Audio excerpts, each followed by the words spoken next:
오늘도 대변 차트와 61선 차트, 즉 두 개의 일봉을 번갈아 살펴보며 타점 잡는 연습을 해보겠습니다. 올 한 해도 전쟁 상황의 여파로 에너지 관련주들이 지속적으로 시장에서 관심을 받을 것으로 보여집니다. 에너지 관련주 중에 가장 저조한 주가 상승을 보이고 있는 급동위와 종목의 차트를 가지고 타점 잡는 연습을 해보겠습니다. 원래 어떤 섹터이든 대장주를 가지고 매매를 해야 합니다. 상승폭도 크고 눌림이 나오더라도 쉽게 주가가 회복되기 때문입니다. 하지만 대장주가 이미 고점에 도달했다면 2등주, 3등주를 잡는 방법도 있습니다. 그런 의미에서 이 종목을 가져와 보았습니다. 그리고 공부할 내용이 많이 나오는 차트이기도 합니다. 차트로 가보겠습니다. 상장 초기의 주가 상황입니다. 전체적인 흐름을 보겠습니다. 상장 직후 급락한 주가가 반등이 시작되어 우상향을 이어갔습니다. 등락을 반복하지만 결국은 단기 최고점까지 상승을 합니다. 최고점을 찍고 나서 주가가 급락을 했네요. 일단 상승 과정에서 추세선 긋는 연습을 해보겠습니다. 저점에서 매수 타점을 잡았다면 매도 타점이 어디가 될까요? 그렇습니다. 여기입니다. 추세선이 깨지는 지점입니다.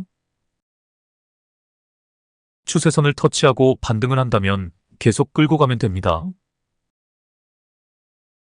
반면 이렇게 추세선이 깨지면 매도하는 것입니다. 여러 차트에서 이 추세선 긋는 연습을 많이 해보시길 바랍니다.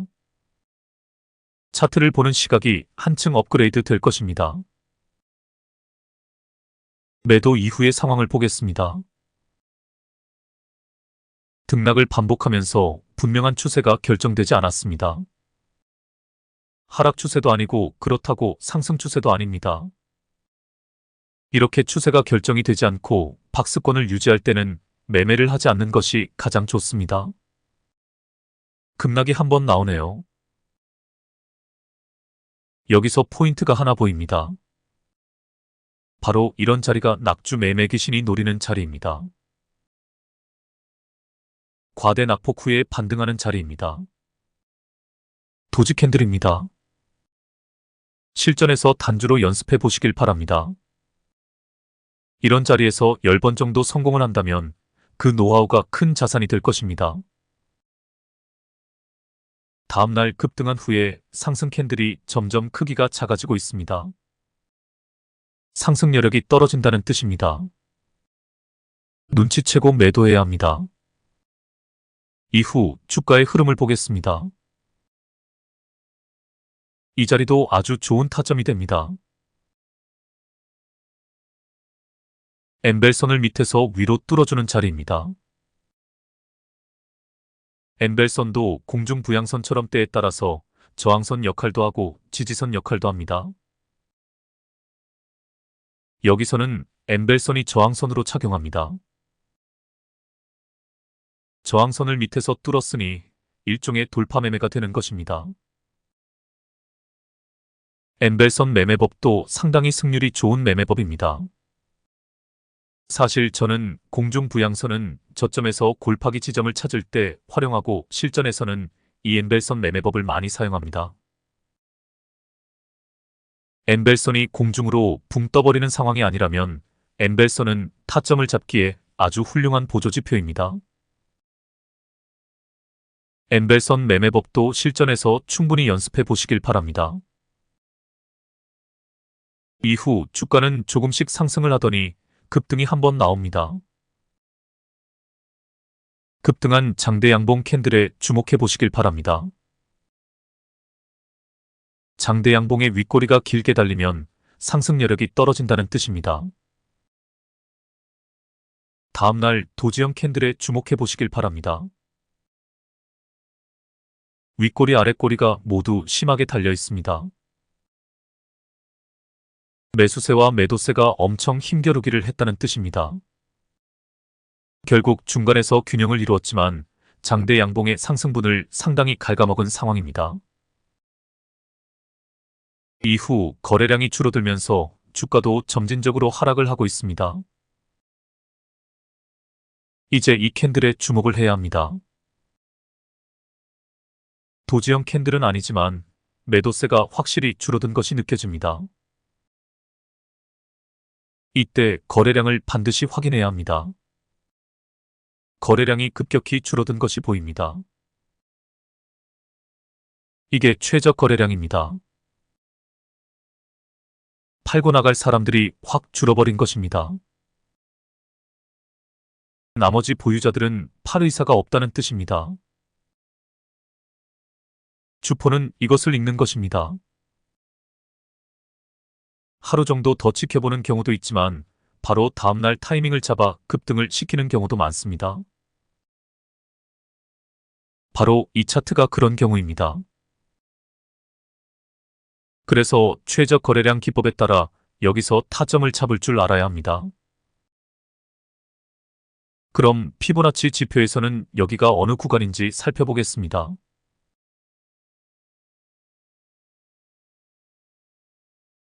0.382와 0.52 딱 중간값이라 할 수 있겠네요. 보통 트레이더들이 0.382 구간에서 1차 매수하고 0.5 구간에서 2차 매수하라고 권합니다. 혹은 0.382선이 깨지면 0.5선까지 내려오는 것을 기다리라고 이야기합니다. 하지만 보시는 것처럼 0.5선까지 내려오는 것을 기다리면 늦습니다. 그래서 이 지표만 가지고 매매를 하는 것은 확률이 떨어집니다. 최저 거래량 기법과 병행해서 사용해야 합니다. 0.382선이 깨지고 나서 캔들이 0.5선에 닿지 않았지만 최저 거래량임을 확인하고 진입을 하는 것입니다. 실전에서 이렇게 유효적절하게 이 지표를 활용해 보시길 바랍니다. 다음날 급등을 했지만 역시 윗꼬리가 길게 달려 있습니다. 당일 종가에 수익 실현하고 빠져야 합니다. 바로 다음날 급락이 나옵니다. 강력한 매물대 저항 라인을 돌파하지 못해 밑으로 흘러버린 것입니다. 제가 볼 때 주포가 그리 돈이 많은 놈이 아닙니다. 돌파를 시도했다가 번번이 실패하고 말았습니다. 자금이 딸린 것이겠지요. 그래서 다시 저점 매집으로 방향선회를 했습니다. 이후 박스권에서 횡보를 하다가 치고 올라가고 있습니다. 역시 이 캔들이 매수 타점입니다. 엠벨선을 밑에서 위로 뚫어주는 지점입니다. 동시에 21선을 밑에서 위로 뚫어주는 지점입니다. 매도는 엠벨선이 깨질 때 매도 타점을 잡으면 됩니다. 여기입니다. 매도 타이밍을 놓치면 저렇게 다음날 급락을 맞게 됩니다. 이후 주가는 하염없이 흘러내리고 있습니다. 이 시점에서 61선 차트에서의 상황도 한번 보겠습니다. 상장 초기라 61선이 중간부터 등장을 합니다. 이 차트에서 공중 부양선과 61선을 이용해 타점을 잡는 연습을 해보겠습니다. 골파기 지점입니다. 매수 타점입니다. 매도 타점입니다. 공중 부양선이 깨졌습니다. 매수 타점입니다. 공중 부양선을 밑에서 위로 뚫어주고 있습니다. 매도 타점입니다. 공중 부양선 아래로 캔들이 내려왔습니다. 다음 과대 낙폭이 나오네요. 낙주 매매 기법으로 도지 캔들에서 타점을 잡았다고 가정하겠습니다. 매도 타점입니다. 고점에서 상승 여력을 잃고 있다는 것을 눈치채고 매도합니다. 매수 타점입니다. 골파기 지점이기도 하지만 공중 부양선을 밑에서 위로 뚫어주는 자리이기도 합니다. 또한 엠벨선을 뚫어주는 지점이기도 합니다. 매도 타점입니다. 캔들이 공중 부양선 안쪽으로 들어왔습니다. 매수 타점입니다. 공중 부양선과 상관없이 최저 거래량 기법으로 잡은 타점입니다. 매도 타점입니다. 수익을 충분히 냈기도 하지만 저항 라인에 가로막혀 긴 윗꼬리가 달린 양봉으로 마감했기에 종가에 매도를 합니다. 여기서 제가 설명할 아주 중요한 포인트가 하나 있습니다. 엠벨선 매매법의 핵심 포인트라 할 수 있습니다.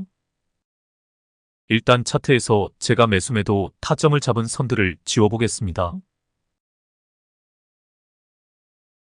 엠벨선 매매 기법을 설명하기 전에 먼저 주의사항이 있습니다. 엠벨선도 공중 부양선처럼 스케일에서 화면을 기준으로 설정이 되어 있습니다. 그래서 가격과는 무관하게 화면상에서 그 위치가 달라집니다. 그러므로 차트를 볼 때 이 정도 크기가 가장 적당합니다. 화면을 더 넓게 해서 보면 엠벨선이 너무 올라가 버립니다. 이를 주의하셔야 합니다. 그럼 제가 엠벨선 매매 기법의 요점을 설명해 보겠습니다. 엠벨선은 20일 이동평균선을 기초로 만들어졌습니다. 21선이 트레이더들이 가장 많이 사용하는 추세선입니다. 주가의 흐름을 잘 쫓아가며 주가의 추세를 잘 표현해 줍니다. 엠벨선 역시 마찬가지입니다. 주가의 흐름을 잘 따라갑니다. 그런데 어느 시점에 가면 캔들이 엠벨선 밑에 있다가 엠벨선 위로 올라가는 지점이 나옵니다. 반대로 어느 때는 캔들들이 엠벨선 위에 있다가 엠벨선 아래로 내려오는 경우가 있습니다. 그래서 엠벨선과 캔들들의 상관관계를 보면 변곡점을 잡아낼 수 있습니다. 상승 추세에서 하락 추세로 바뀌는 변곡점, 혹은 하락 추세에서 상승 추세로 바뀌는 변곡점을 찾아낼 수가 있습니다. 이 차트에서 변곡점들이 보입니다. 찾아보시길 바랍니다.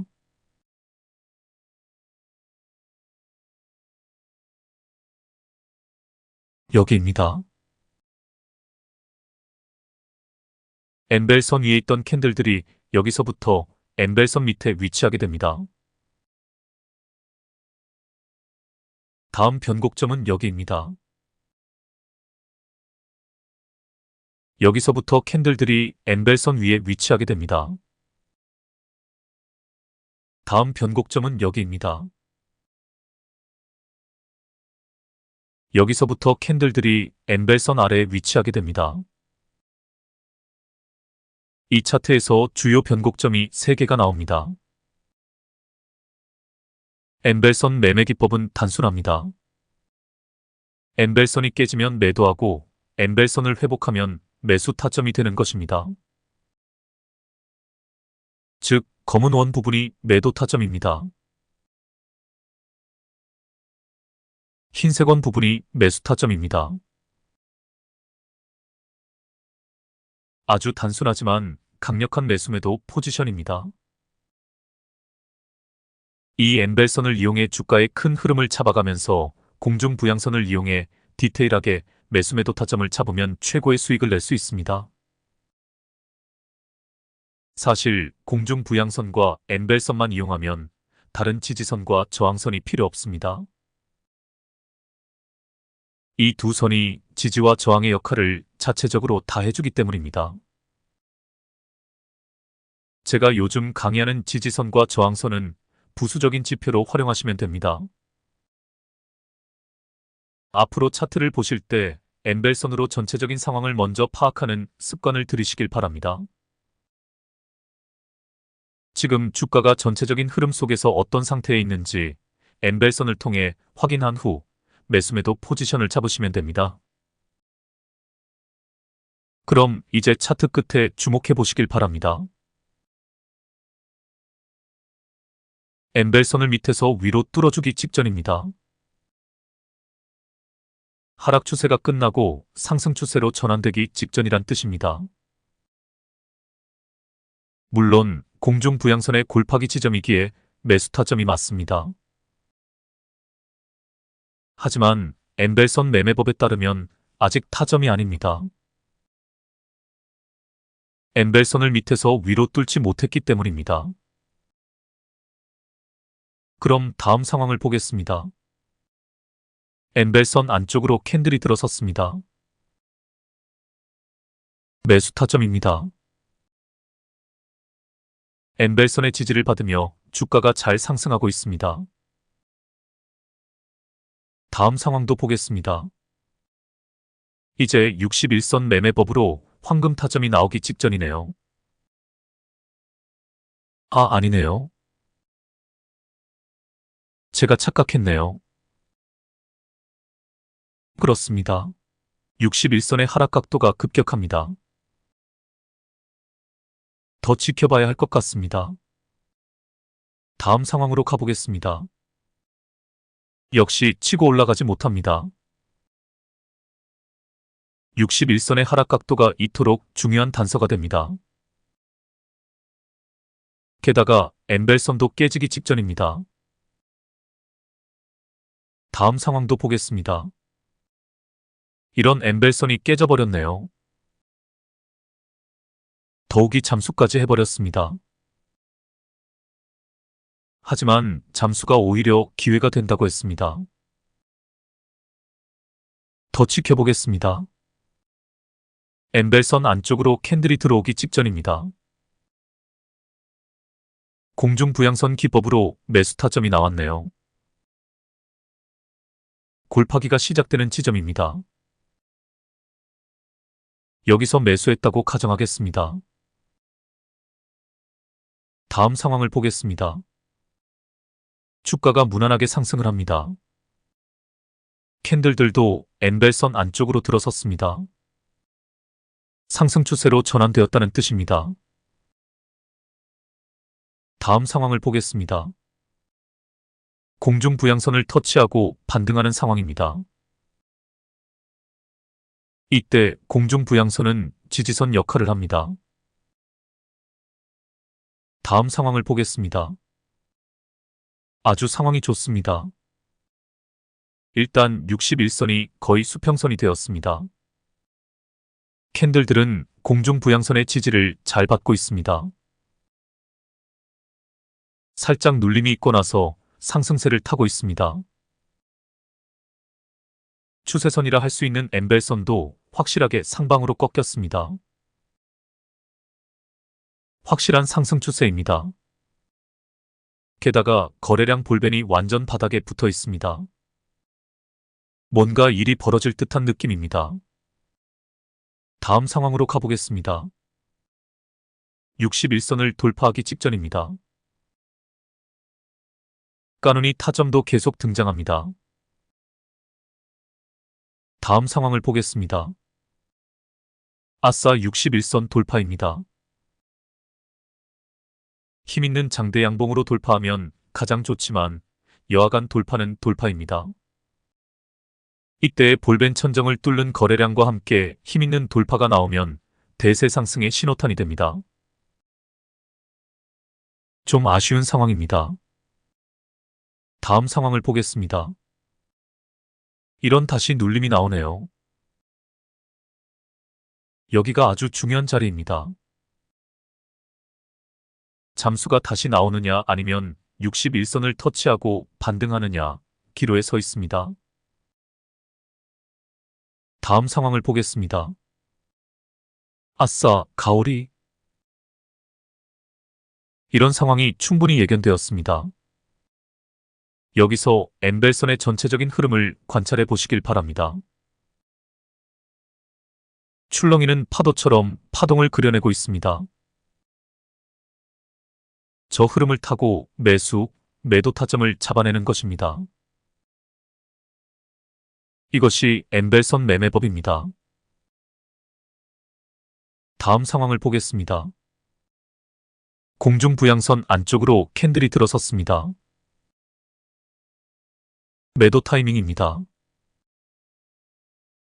더 치고 가리라 기대했는데 실망이네요. 하지만 원칙대로 매도해야 합니다. 급등 후에는 늘 조정이 나오기 마련입니다. 다음 상황을 보겠습니다. 더 치고 가지 못하네요. 거래량에 주목해 보시길 바랍니다. 주포가 손을 놓아버린 상황입니다. 주포의 다음 핸들링을 기다려야 할 것 같습니다. 다음 상황을 보겠습니다. 박스권을 유지하다가 박스권이 깨어지는 급락이 나왔습니다. 박스권을 돌파할 때는 추가 상승을 예견할 수 있고 박스권이 깨어지면 추가 하락이 예견되어집니다. 다음 상황을 보겠습니다. 이런 게 10세들. 저건 100% 틀림없는 자전거래입니다. 자전거래로 투매를 유도한 것입니다. 주가 흐름상 저런 이상한 현상은 틀림없는 세력들의 장난질입니다. 그럼 생각을 해보겠습니다. 왜 세력들은 저런 구간을 만드는 것일까요? 그렇습니다. 저점 매집을 위해서입니다. 개미를 털어버리면서 동시에 낮은 가격대에서 물량을 모으는 작업을 하는 것입니다. 저는 주린이 시절 이 부분에 대해 심도 있게 연구를 했습니다. 왜 이런 이상한 현상이 나타나는가에 대해 의문을 갖고 여러 가지를 분석한 후에 이런 결론에 이르게 된 것입니다. 놈은 이제 저점 매집을 하면서 다시 서서히 주가를 끌어올릴 것입니다. 다음 상황을 보겠습니다. 주가가 박스권에 갇혀 있습니다. 박스권에서는 매매를 하지 않는 것이 좋습니다. 확실하게 돌파가 나온 뒤에 타점을 잡는 것이 좋습니다. 다음 상황을 보겠습니다. 거래량에 주목해 보시길 바랍니다. 살짝 간을 보기는 했으나 아직 본격적인 주포의 핸들링이 시작되지 않았습니다. 타점을 잡기 위해서는 더 기다려야 하는 상황입니다. 다음 상황을 보겠습니다. 와우, 개미털기가 다시 한번 나오네요. 놈의 의도는 분명합니다. 지금 기간 조정과 가격 조정을 동시에 활용해 개미들을 털어내는 중입니다. 개미들에게 확실하게 공포와 실망감을 안겨주고 있습니다. 이 주식을 장기적으로 보유하고 있던 사람들도 이제 털고 나갈 수밖에 없는 상황을 연출해내고 있습니다. 다음 상황을 보겠습니다. 61선을 뚫었지만 저것은 돌파가 아니라고 했습니다. 볼벤 천정을 뚫는 막대한 거래량을 동반한 장대 양봉이 출현해야 진정한 돌파가 되는 것입니다. 다음 상황을 보겠습니다. 거래량에 주목해 보시길 바랍니다. 주포놈이 간을 본 흔적입니다. 매도 물량이 얼마나 나오는지 테스트를 한 것입니다. 다음 상황을 보겠습니다. 다시 한번 투매를 유도했네요. 주가를 상승시키려 하다가 개미들이 달라붙으니 반복해서 개미들을 털어내는 것입니다. 주포놈이 돈이 없는 놈이 확실합니다. 낮은 가격에서 저항을 받지 않고 기습적으로 주가를 펌핑시키기 위해 저런 짓을 하는 것입니다. 재미있네요. 계속 보겠습니다. 여기서 우리는 하나의 교훈을 얻어야 합니다. 즉, 시장 주도 섹터에서 매매를 해야 한다는 것입니다. 그리고 이왕이면 대장주에서 매매를 해야 합니다. 급동유활한 종목이 시장 주도 섹터에 속한 종목이 아닐 뿐만 아니라 흥구석유나 한국석유 같은 대장주가 아니기에 시장에서 주목을 받지 못해 이런 현상이 벌어지는 것입니다. 주포가 지 마음대로 갖고 놀 수 있는 종목이란 뜻입니다. 시장 참여자가 많으면 많을수록 주포놈이 주가를 핸들링하기 어려워지고 주포도 대세를 따라갈 수밖에 없게 됩니다. 그러므로 되도록이면 시장주도 섹터에서 대장주를 가지고 매매를 해야 한다는 결론에 이르게 됩니다. 영화에 비유하자면 이 종목은 변두리 싸구려 극장에서 상영하는 B급 영화라고 할 수 있겠습니다. 여하튼 다음 상황을 보겠습니다. 계속 박스권에서 지지부진한 모습입니다. 다음 상황을 보겠습니다. 장기 박스권에 진입을 한 모습입니다. 이런 종목을 따로 관리해 두는 것도 좋습니다. 그 관심 종목 리스트에 장기 박스권이란 제목을 붙여두면 됩니다. 다음 상황을 보겠습니다. 박스권을 깨고 내려가고 있네요. 이 시점에서 이 종목은 시장에서 관심이 더 멀어지고 있었을 것입니다. 다음 상황을 보겠습니다. 와우, 제가 오늘 이 종목을 가져온 이유가 이걸 보여드리기 위함입니다. 이제 본격적인 세력의 작업이 들어간 것입니다. 거래량에 확실한 증거가 남아 있습니다. 이런 종목이 이렇게 급등할지는 아무도 모릅니다. 오로지 세력의 마음에 달려 있으니까요. 하지만 이제부터 주포 세력과 심리 싸움을 시작해야 합니다. 놈은 이제 본격적으로 주가를 끌어올리려 할 것입니다.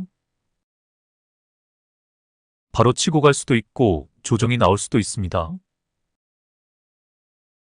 여하간 지속적인 관찰을 하면서 정확한 타점을 잡아내야 합니다. 다음 상황을 보겠습니다.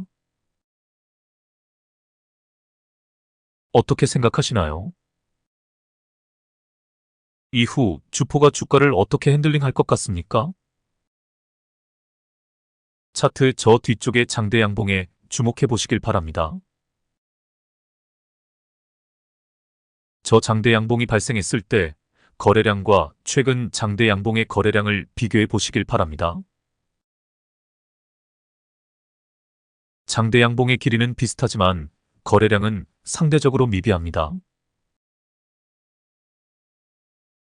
이것이 무엇을 의미하는 것일까요? 그렇습니다. 그동안 기간 조정과 가격 조정을 통해 개미들을 많이 털어내버린 후라 매도 물량이 많이 쏟아져 나오지 않은 것입니다. 그래서 주포는 돈을 많이 쓰지 않고도 비교적 쉽게 주가를 부양시킬 수 있었던 것입니다. 놈이 노린 것이 이것입니다. 돈이 없는 주포 세력은 이렇게 기간 조정과 가격 조정이라는 개미털기 수법을 상용한다는 것을 늘 염두에 두셔야 합니다.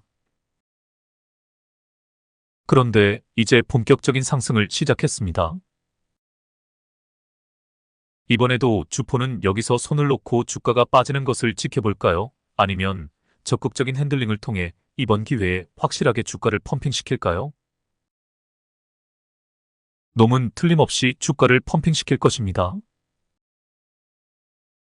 왜냐하면 저점 매집이 끝났기 때문입니다. 다음 상황을 보겠습니다. 이게 세력의 핸들링입니다. 이런 결과가 나올 것을 예상하셨나요?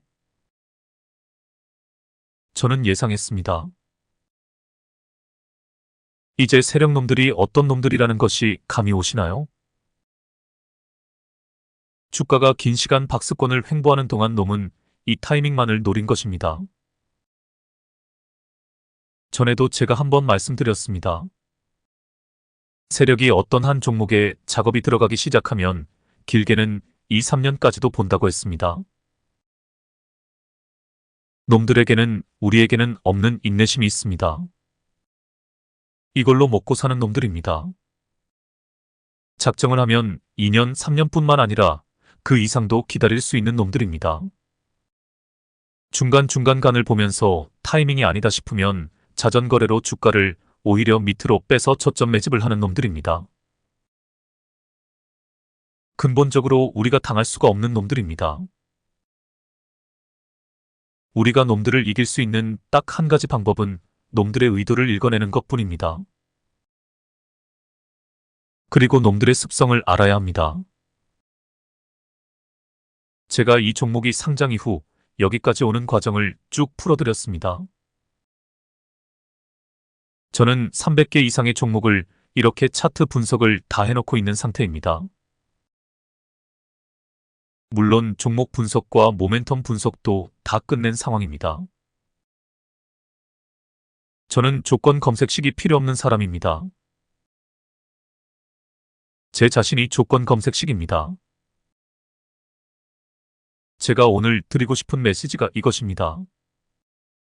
만일 어떤 한 종목에 관심이 간다 싶으면 이렇게 상장 초기부터 차트를 꼼꼼히 검토해 보시길 바랍니다. 그리고 흐름에서 이상한 구간이 나오면 그 상황에서 왜 이런 주포의 핸들링이 나왔을까 연구해 보는 것입니다. 이 과정을 통해 주포의 심리와 의도를 읽어내야 합니다. 그리고 그 흐름 속에서 지금 현재 주가가 어떤 위치에 있는가를 파악해야 합니다. 그러고 나서 예측을 하는 것입니다. 향후 이놈이 어떤 식으로 주가를 핸들링할지를 예측해보면서 계속해서 주가의 향방을 추적해가는 것입니다. 그러다 보면 아 여기다 라는 깨달음이 옵니다. 이제 이놈이 본격적인 작업에 들어갔구나 라는 감이 옵니다. 그때 바로 매수 타점을 잡는 것입니다. 그 이후에는 단기 대응하지 않고 놈이 주가를 핸들링하는 것을 관찰하면서 추가 매수 타이밍이 오면 추가 매수를 하는 것입니다. 철저하게 놈을 발라먹는 것이라 할 수 있습니다. 물론 주포의 의도와는 무관하게 시황에 따라 급등을 하는 종목도 있습니다.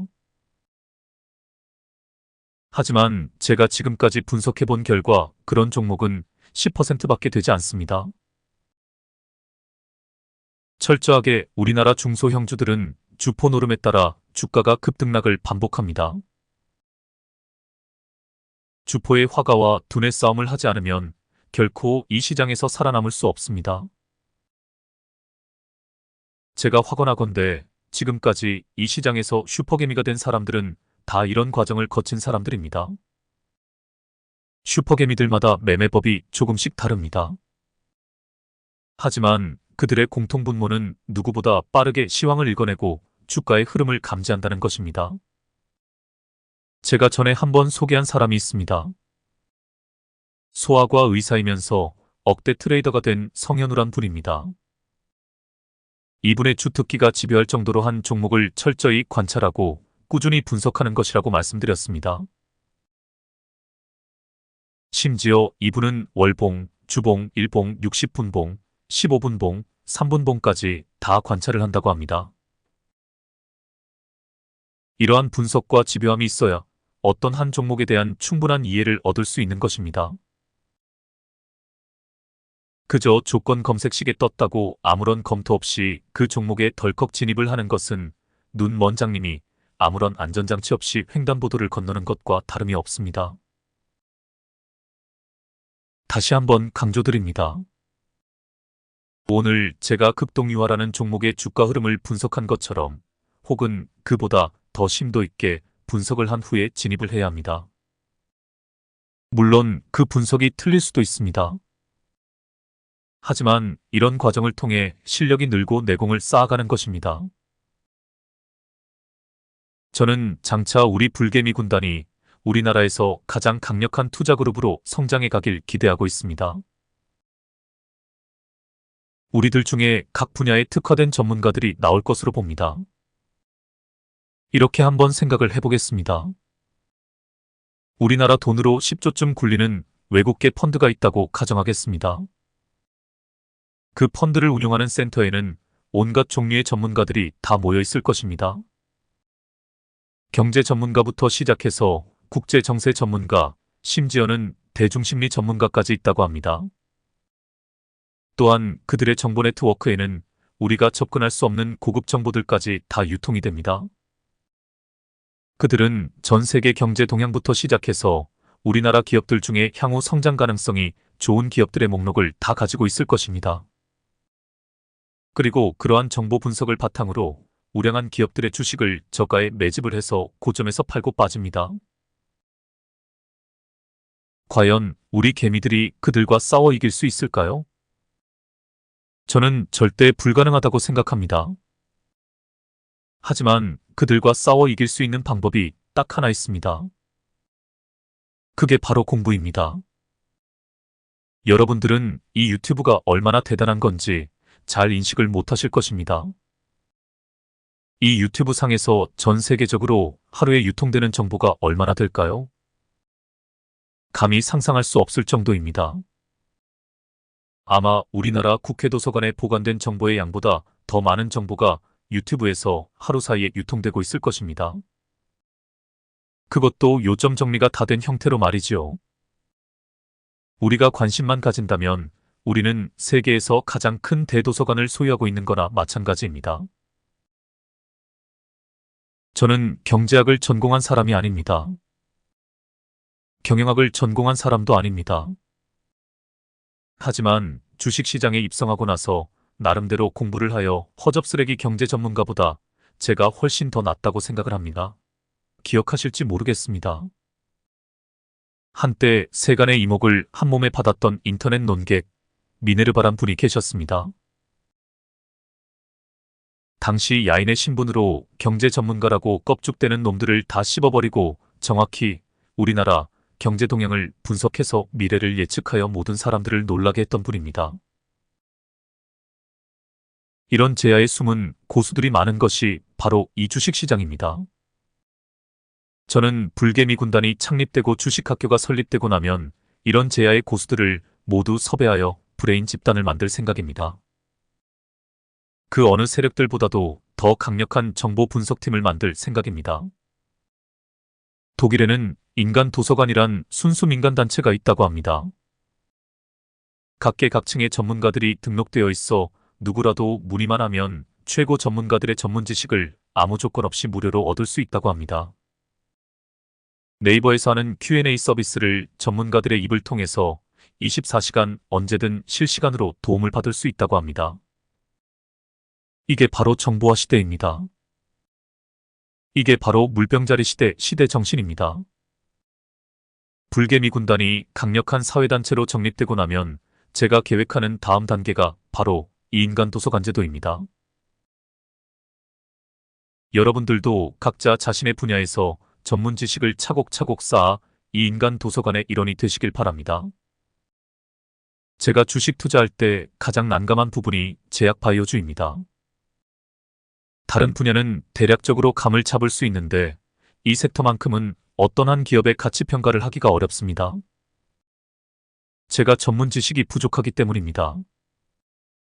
이러한 난제를 극복할 수 있는 장치가 인간 도서관 제도라고 봅니다. 또 이야기가 길어질 것 같아 다시 주식시장으로 돌아가 보겠습니다. 저는 이 차트를 분석하면서 이 타이밍이 올 줄 알았습니다.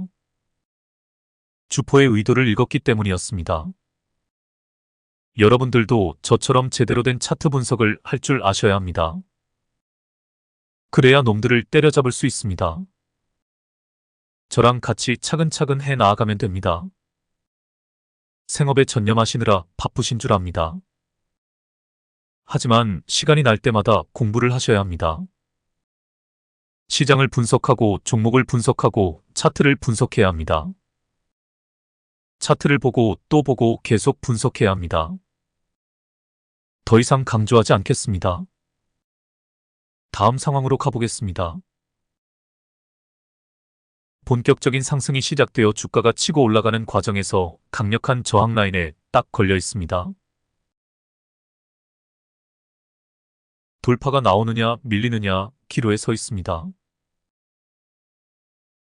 제가 돌파 매매를 본격적으로 시작하게 되면 자세히 설명할 부분이 이 부분입니다. 돌파 이전의 상황에서 돌파가 나올지 저항 라인에서 밀려버릴지 구분을 할 줄 알아야 합니다. 일단 지금 이 그림에서 돌파가 나올까요? 아니면 저항을 맞고 밀려버릴까요? 그것을 결정하는 가장 확실한 단서가 있습니다. 가장 중요한 캔들이 마지막 장대 양봉 캔들입니다. 음봉 두 개를 한 번에 잡아먹는 큰오빠 캔들입니다. 사실 저는 이 캔들을 이해하기 좋으라고 큰오빠 캔들이라고 이름을 붙였지만 사실 원래 이 캔들 이름이 따로 있습니다. 보통 상승장악형 캔들이라고 전문가들이 부르고 있습니다. 큰오빠 캔들이든 상승장악형 캔들이든 이름이 중요하지 않습니다. 이전 음봉 두 개를 한 번에 잡아먹었다는 것이 중요합니다. 저런 캔들이 등장하면 주포의 강력한 의지를 보여주는 것입니다. 앞에 음봉 두 개가 매물소와 음봉이라면 이 큰오빠 캔들은 돌파 전에 돌파의 디딤돌 역할을 하는 캔들이라고 할 수 있습니다. 그래서 큰오빠 캔들의 별명이 디딤돌입니다. 체조 선수들이 디딤판을 딛고 공중부양을 해서 묘기를 부리며 뛴틀을 넘어가시는 것을 연상하시면 될 것 같습니다. 저 장대 양봉이 디딤판 역할을 하는 것입니다. 다음 상황을 보겠습니다. 추가 상승이 나오지만 예상보다 많이 치고 가지는 못하고 있습니다. 이 저항 라인이 얼마나 강력한 저항 라인인지 알 수 있는 대목입니다. 밑에 거래량에 주목해 보시길 바랍니다. 여기를 보니 이해가 좀 가네요. 거래량이 발생을 하지만 볼벤 청정을 뚫을 만큼은 아닙니다. 주포가 작정하고 주가를 부양시키고 있지는 않다는 뜻입니다. 다음 상황을 보겠습니다. 투매가 나오네요. 개인들의 수익 실현 매물 혹은 기관이나 연기금에서 매도 물량을 던진 것으로 판단됩니다.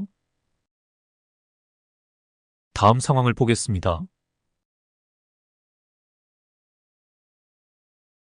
아슬아슬하네요.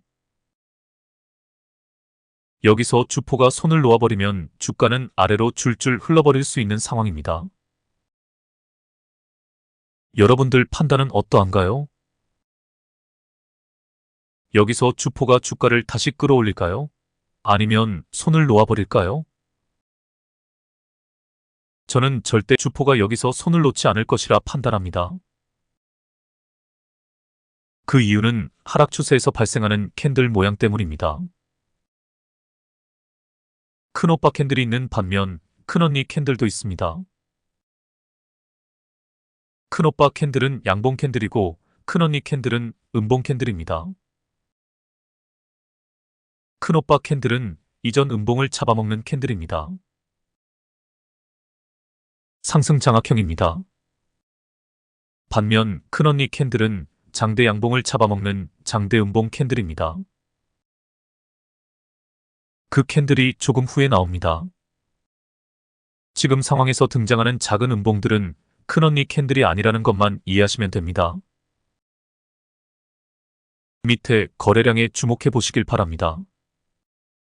주포가 손을 놓은 상태에서 매도 물량이 조금씩 빠져나가는 상황입니다.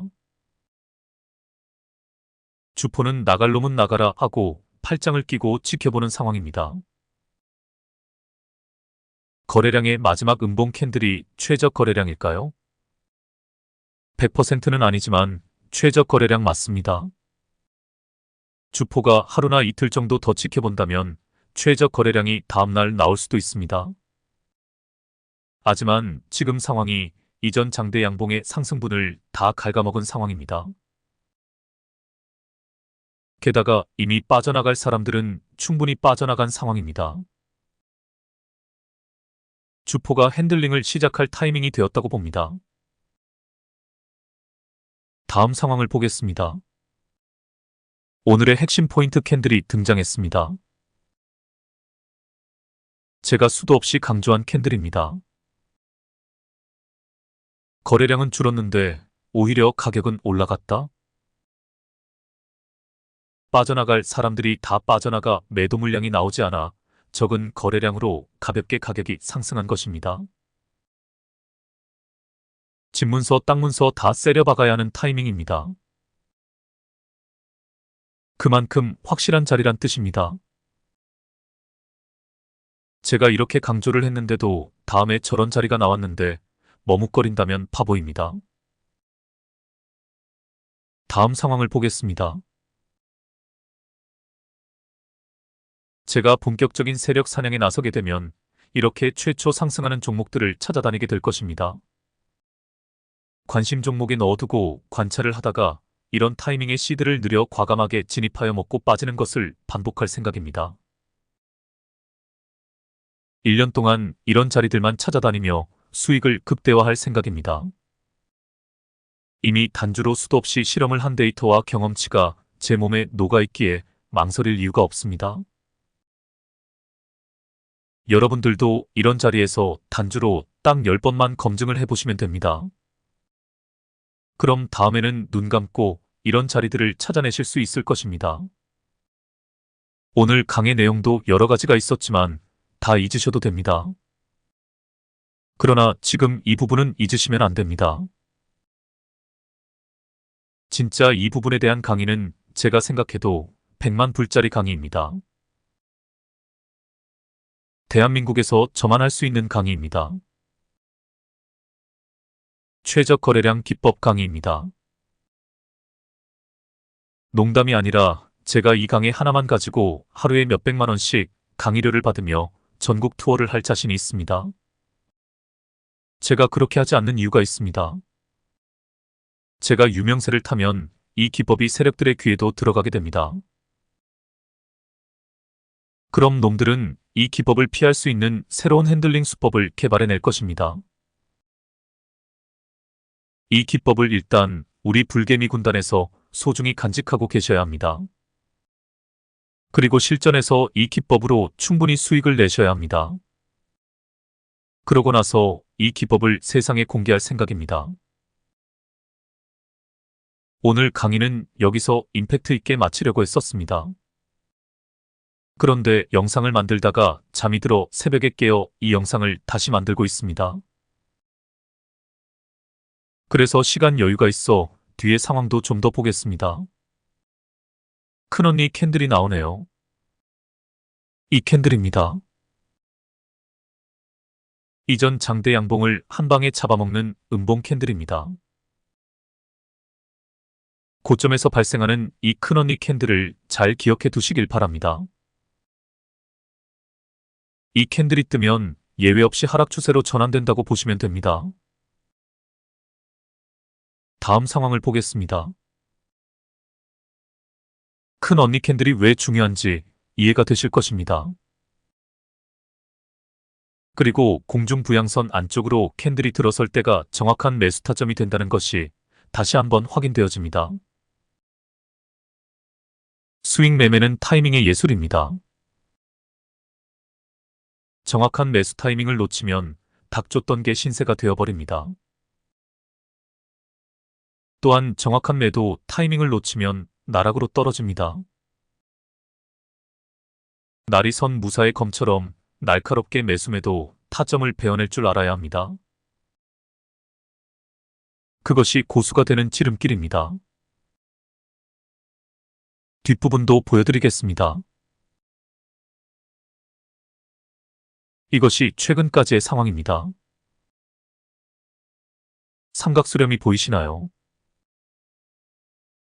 삼각수렴의 끝에서 반등 중입니다.